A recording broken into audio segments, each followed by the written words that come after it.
tore, sõbralik, saab sõpru ja väga vahva on siin. Otsasi kaitsel.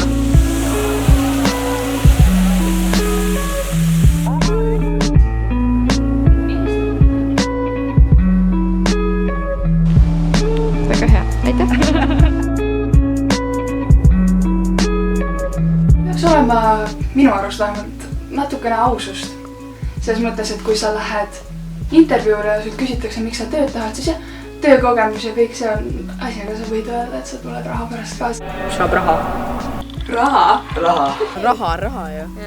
Et raha saada kogemust. Uusi kogemusi saada. Leiab uusi sõpru. Ma tulin sellepärast, et ma terve suve arvutis oleks. Janeli tahtis sõbraga tulla. Ja ma tahtsin raha saada.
Lapstööjõu ärakasutamine